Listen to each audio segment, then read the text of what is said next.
Bonjour, je suis ravie de vous retrouver pour ce nouvel office du dimanche en ligne.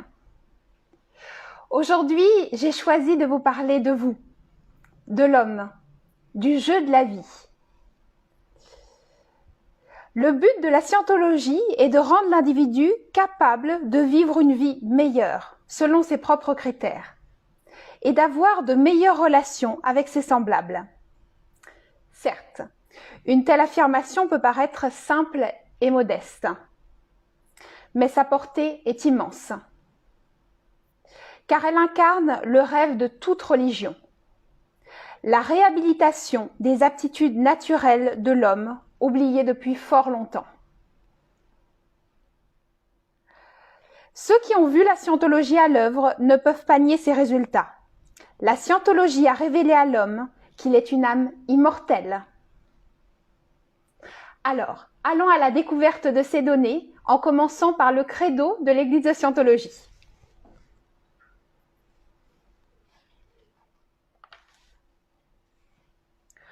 Nous, membres de l'Église, croyons que tous les hommes, quelle que soit leur race, couleur ou croyance, ont été créés avec des droits égaux.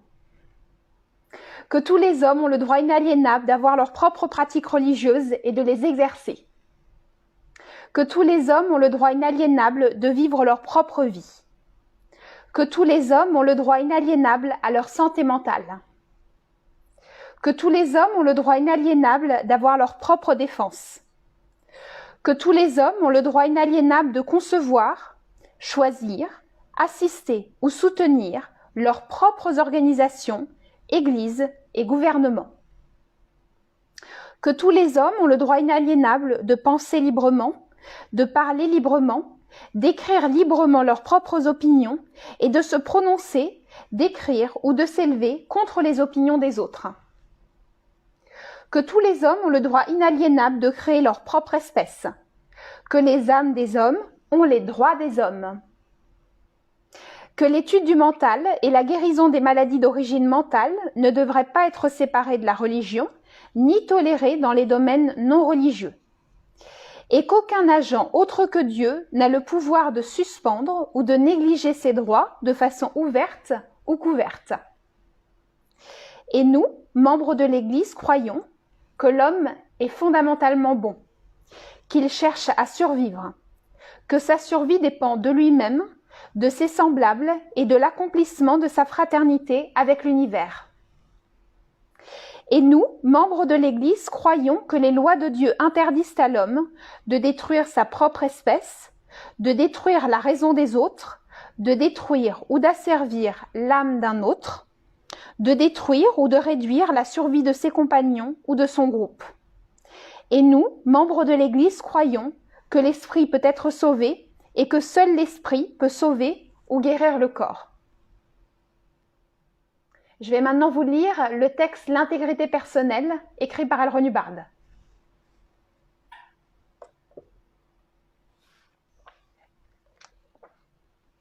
Le voici. Ce qui est vrai pour vous est ce que vous avez observé par vous-même. Et lorsque vous avez perdu cela, vous avez tout perdu. Qu'est-ce que l'intégrité personnelle ? L'intégrité personnelle, c'est savoir ce que vous savez. Ce que vous savez n'est rien d'autre que ce que vous savez. C'est cela l'intégrité. Il n'y a pas d'autre intégrité. Bien sûr, nous pouvons parler d'honneur, de vérité, de tout cela, ces termes ésotériques. Mais je pense qu'on ne les trahirait pas le moins du monde si ce que nous observions était vraiment ce que nous observions. Si nous prenions soin d'observer ce que nous observons et que nous observions toujours dans le but d'observer. Et sans nécessairement adopter une attitude sceptique, un esprit critique ou indulgent, mais certainement en maintenant suffisamment d'intégrité et de conviction personnelle, de confiance en soi et de courage pour pouvoir observer ce que nous observons et dire ce que nous avons observé. En dianétique et en scientologie, une chose n'est vraie que si vous l'avez observée. Et elle n'est vraie que selon votre propre observation. C'est tout. L. Ron Hubbard. Voici maintenant le sermon. Il s'intitule « Le jeu appelé homme ». Les gens en général n'ont pas conscience d'un fait très intéressant. Ils ignorent qu'on puisse faire quoi que ce soit pour quelqu'un. Le flic qui vous colle une contravention considère d'ordinaire cela comme normal, car les choses sont ainsi. Le personnel hospitalier qui a extrait les restes de la victime ivre et morte au volant, les diverses professions que ce sujet devrait concerner, voilà leur pensée la plus charitable. Tous conviennent que l'on ne peut rien y faire.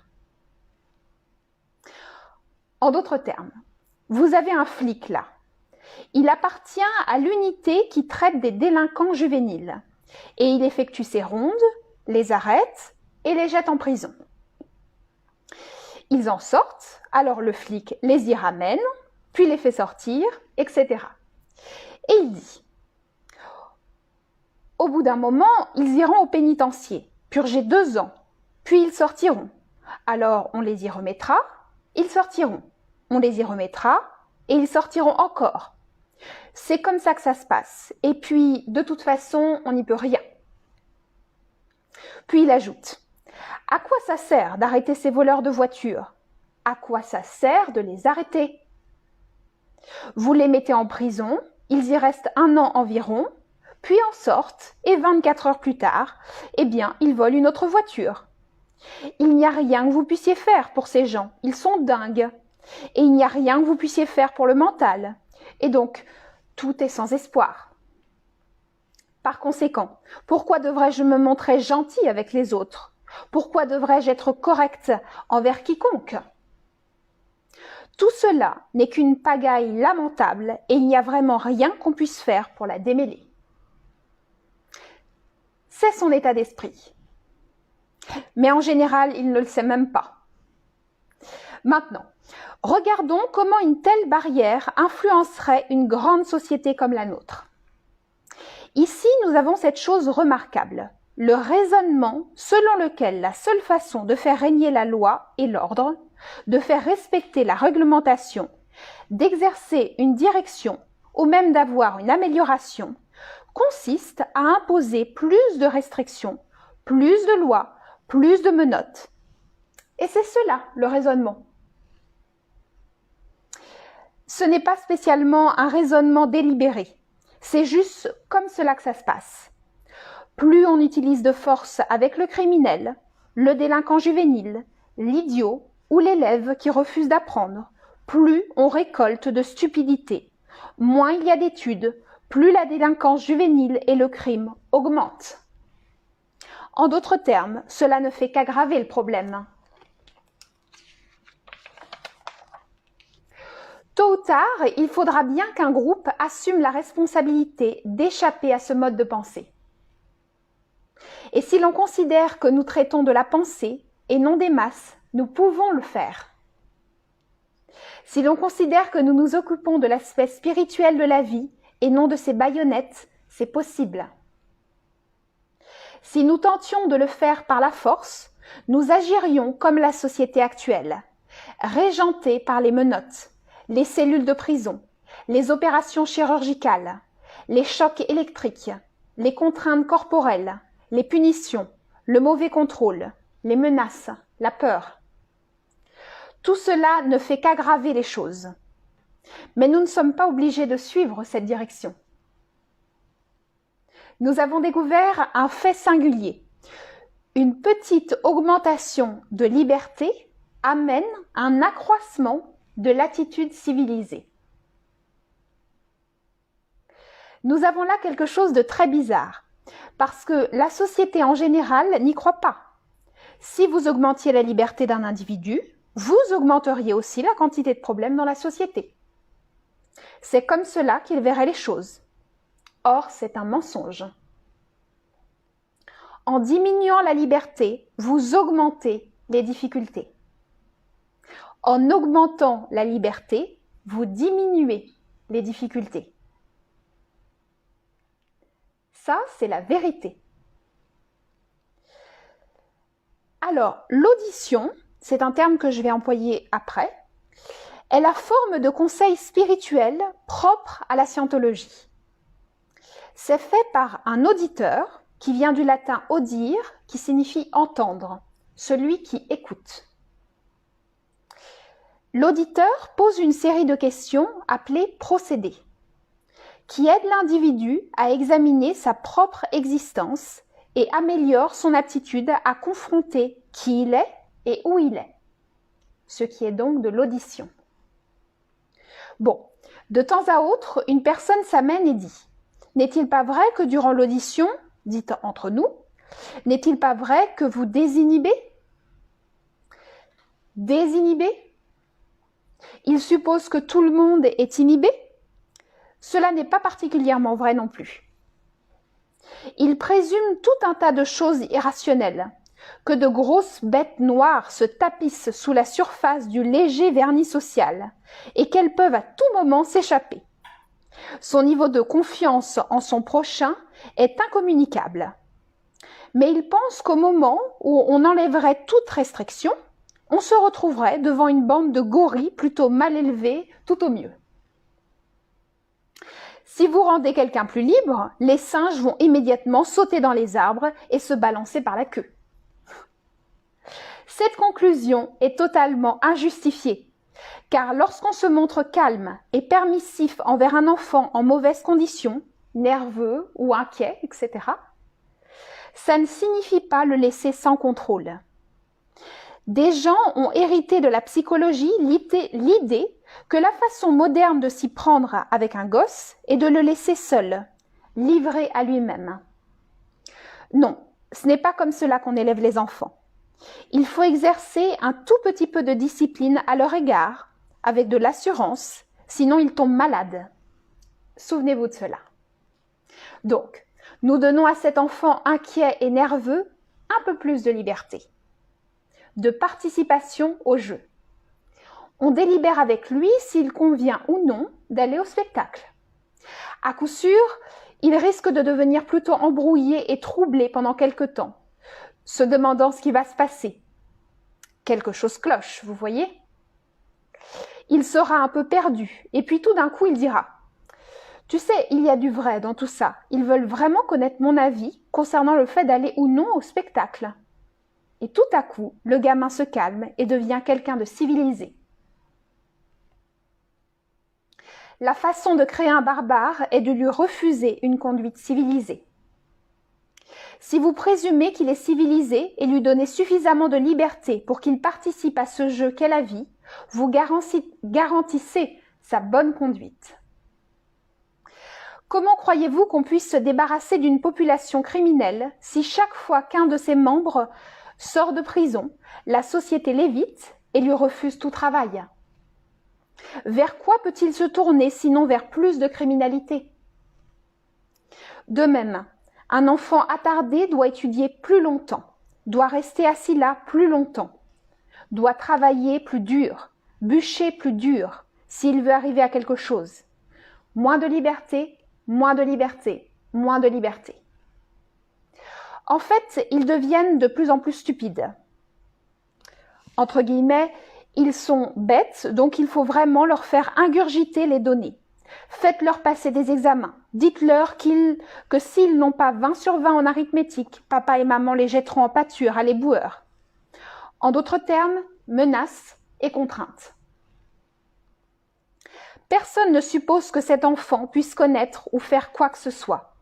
Et ce point de vue persiste sa vie durant. Très peu de gens pensent qu'il puisse y avoir quelque chose de bon chez lui. Personne ne considère qu'il puisse faire quoi que ce soit. Tant que tel sera le point de vue de la société, voyez le danger énorme auquel cet individu devra faire face à tout moment. Regardez-le. Si je m'intégrais à cette société, dont les membres pensent que je suis stupide et incompétent au point qu'on doit m'enseigner 8 fois la même chose, si je me faisais une place et coopérais avec mes semblables, et si j'étais envers eux comme j'aimerais qu'ils se comportent envers moi, je serais complètement fichu, vu l'attitude qui prévaut. Donc, je n'ose pas me mettre dans une position où je coopère avec mes semblables. Si chaque joueur sur un terrain de football craignait de toucher le ballon et qu'il était vraiment déterminé à ce que les autres ne le fassent pas non plus, Aurions-nous un match, d'après vous?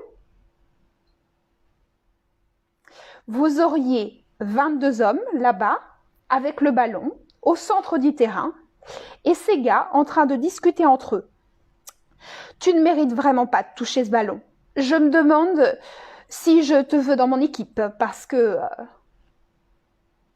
ce serait un super jeu, n'est-ce pas? Avez-vous déjà réalisé que la vie, à son niveau le plus vaste, pourrait être aussi amusante, au plein sens du terme, qu'un bon match de football? Qu'il pourrait y avoir autant d'enthousiasme, même dans les petites choses banales et ordinaires de l'existence, que dans le fait de participer à un jeu très stimulant? Cela peut sembler tiré par les cheveux que discuter avec un collègue, encaisser un chèque ou faire telle ou telle chose puisse constituer une expérience continuellement vivifiante, même si ça n'est pas grand-chose, même si ça n'est pas grand, gargantuesque ni spectaculaire. Ce n'est pas la quantité de mouvements ou d'actions, ce n'est pas l'enjeu, la grandeur ou l'apparat qui fait un jeu. C'est la volonté chez ceux qui nous entourent de jouer un jeu qui fait qu'il y en a un. Et quand on perd cela de vue, on perd le jeu et la vie devient sérieuse, lourde, pénible, c'est une jungle. On peut mesurer le degré de réticence des gens à jouer le jeu de la vie par le nombre de menottes, de prisons, d'hôpitaux, d'asiles et de lois. C'est vrai qu'il faut quelques lois à un jeu. Il faudra toujours quelques barrières et restrictions afin d'avoir un jeu. Mais quand il y en a trop, il n'y a plus de jeu, excepté celui-ci. Fabriquer plus de lois qui en exigent encore plus. Ce jeu-là est pour les avocats, pas pour les citoyens. Quand on voit des gens misérables ou malheureux qui pensent qu'ils ne peuvent absolument pas survivre ou avoir du bon temps, on a devant soi une communauté dont la majorité des membres ne parviennent pas à jouer un jeu et ne laisseront pas les autres en jouer un. Une bonne civilisation compterait des individus capables de jouer un jeu et qui le sauraient. Ce jeu aurait pour nom culture. Et si cette attitude existait, vous auriez bien sûr immédiatement les droits de l'homme, le respect d'autrui. Toutes ces choses se mettraient en place. Je vous assure que si chacun, dans une telle société, était amené à croire qu'on ne pouvait absolument rien y faire, disons qu'ils n'étaient pas particulièrement apathiques à ce sujet, mais qu'ils ont été éduqués avec la donnée qu'il n'existe aucun remède aux actions antisociales, qu'ils ont tous cru cela.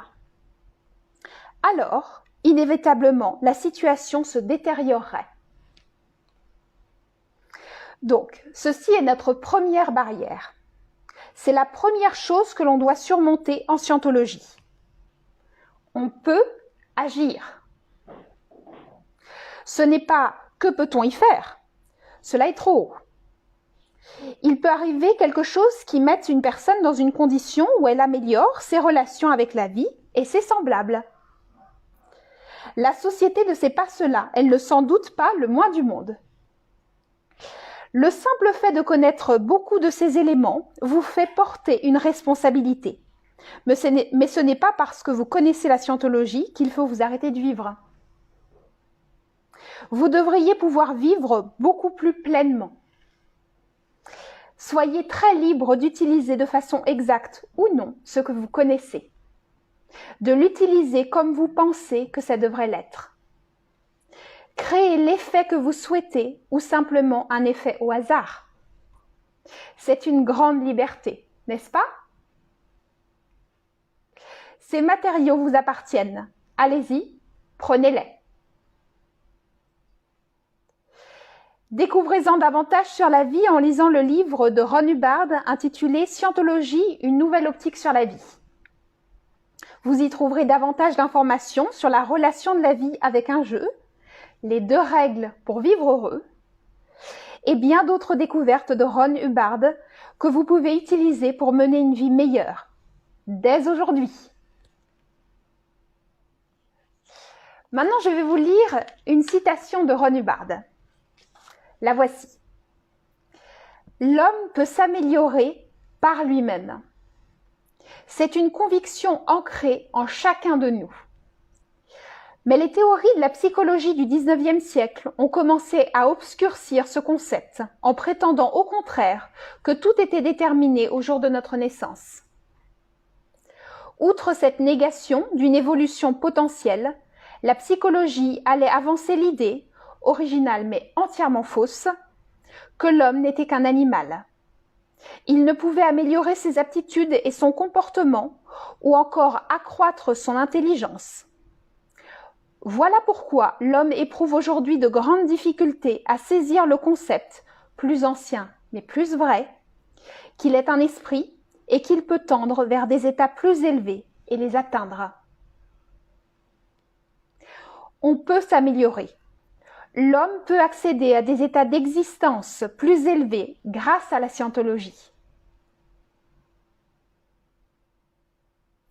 Je vais vous donner les différents événements qui vont avoir lieu cette semaine.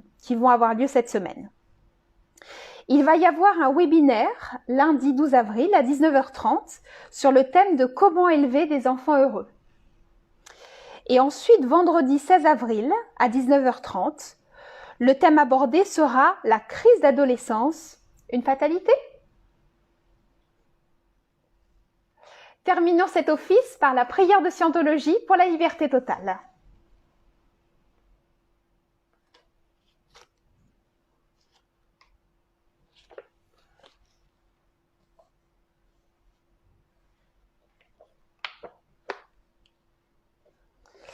Puisse l'auteur de l'univers donner à chaque homme la possibilité de parvenir à la compréhension de sa nature spirituelle. Puisse notre conscience et notre compréhension de la vie s'agrandir afin que tous puissions découvrir l'auteur de l'univers. Et puissent d'autres aussi atteindre cette compréhension qui mène à la liberté totale. En ce moment, nous pensons à ceux dont la liberté est menacée, à ceux qui ont souffert d'emprisonnement à cause de leurs croyances, à ceux qui ont été asservis ou martyrisés, et à tous ceux qui se font brutaliser, piéger ou attaquer. Nous prions pour que les droits de l'homme soient préservés, pour que les peuples puissent croire et pratiquer leur foi librement, afin qu'à nouveau la liberté règne dans notre pays. Libérés de la guerre et de la pauvreté et du besoin, libres d'être, libres de faire et libres d'avoir. Libre d'utiliser et de comprendre le potentiel de l'homme, un potentiel d'origine et de nature divine. Et libre de parvenir à cette compréhension et cette conscience qu'est la liberté totale. Dieu fasse qu'il en soit ainsi. Je vous invite au prochain office qui aura lieu le dimanche 18 avril à 11h en ligne. Je vous souhaite un excellent dimanche. Merci.